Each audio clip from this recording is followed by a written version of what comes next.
ಬೇಲೂರು ಪಟ್ಟಣದ ದೇಗುಲದ ರಸ್ತೆಯಲ್ಲಿರುವ ಐತಿಹಾಸಿಕ ಕೋಟೆ ಶ್ರೀ ಸೀತಾರಾಮಾಂಜನೇಯ ಸ್ವಾಮಿ ದೇಗುಲದಲ್ಲಿ ಹನುಮ ಜಯಂತಿ ಮಹೋತ್ಸವವನ್ನು ಭಕ್ತಿ ಭಾವದಿಂದ ಹಾಗೂ ಅದ್ದೂರಿಯಾಗಿ ಆಚರಣೆ ಮಾಡಲಾಯಿತು.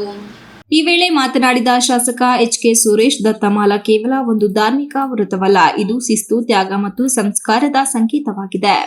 ಯುವಕರು ಇಂತಹ ವ್ರತಗಳಲ್ಲಿ ಪಾಲ್ಗೊಳ್ಳುವುದರಿಂದ ಸಮಾಜದಲ್ಲಿ ಶಾಂತಿ, ಸಹಕಾರ ಮತ್ತು ಮಾನವೀಯ ಮೌಲ್ಯಗಳು ಹೆಚ್ಚಾಗುತ್ತವೆ.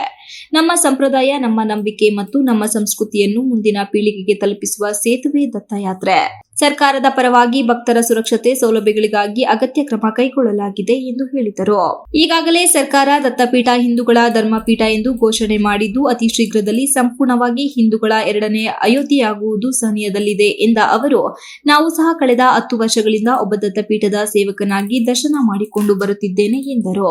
ನಂತರ ಮಾತನಾಡಿದ ವಿಶ್ವ ಹಿಂದೂ ಪರಿಷತ್ ಸಂಚಾಲಕ ನಾಗೇಶ್ ಗುಂಡ ಮಾತನಾಡಿ, ದತ್ತಪೀಠ ಭಗವಾನ್ ದತ್ತಾತ್ರೇಯ ಹಿಂದೂಗಳ ಆರಾಧ್ಯ ದೈವವಾಗಿದ್ದು, ಈಗಾಗಲೇ ಸರ್ಕಾರ ಹಾಗೂ ನ್ಯಾಯಾಲಯ ಹಿಂದೂಗಳ ಧರ್ಮಪೀಠ ಎಂದು ಘೋಷಣೆ ಮಾಡಿದ್ದು, ಇನ್ನು ಕೆಲವು ದಿನಗಳಲ್ಲಿ ಹಿಂದೂಗಳ ಪವಿತ್ರ ಪೀಠ ಆಗುವುದರಲ್ಲಿ ಸಂದೇಹವಿಲ್ಲ. ಅಲ್ಲಿಯವರೆಗೂ ನಾವು ಭಗವಂತನನ್ನು ಬೇಡಿಕೊಂಡು ಯಾವುದೇ ರೀತಿ ಗಲಭೆ ಇಲ್ಲದೆ ಆ ಪೀಠ ನಮ್ಮದಾಗಲಿ ಎಂದರು.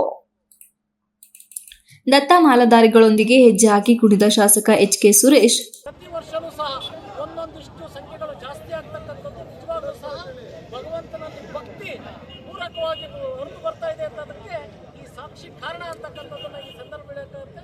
ಏನು ಈ ನಮ್ಮ ಬೇಲೂರು ತಾಲೂಕಿನ ಬಜರಂಗ ದಳ ಮತ್ತು ವಿಶ್ವ ಹಿಂದೂ ಪರಿಷತ್ ಎಲ್ಲ ಹಿಂದೂ ಬಾಂಧವರು ಇವತ್ತು ವಿಶೇಷವಾಗಿ ದತ್ತ ಜಯಂತಿಯ ಅಂಗವಾಗಿ ಇವತ್ತು ದತ್ತಾತ್ರೇಯನ ದರ್ಶನವನ್ನು ಮಾಡಲಿಕ್ಕೆ ಹೋಗ್ತಾಯಿದ್ರೆ ಎಲ್ಲರಿಗೂ ಶುಭವನ್ನು ಕೊಡ್ತೀನಿ.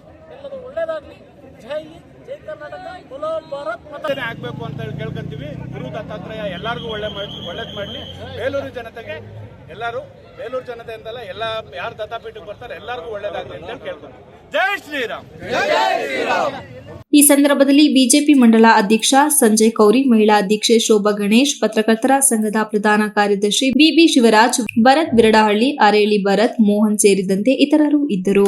ಈ ವೇಳೆ ಬೈಕ್ ಜಾಥಾದಲ್ಲಿ ಹಲವಾರು ಯುವಕರು ದತ್ತಾತ್ರೇಯಕ್ಕೆ ದರ್ಶನಕ್ಕೆ ತೆರಳಿದರು. ವೃತ್ತ ನಿರೀಕ್ಷಿತ ರೇವಣ್ಣ ಹಾಗೂ ಎಸ್.ಜಿ. ಪಾಟೀಲ್ ನೇತೃತ್ವದಲ್ಲಿ ಸೂಕ್ತ ಬಿಗಿ ಬಂದೋಬಸ್ತು ಮಾಡಲಾಯಿತು. Ganesh, TV 46 news Kannada, Belur. You are watching TV 46 News Kannada.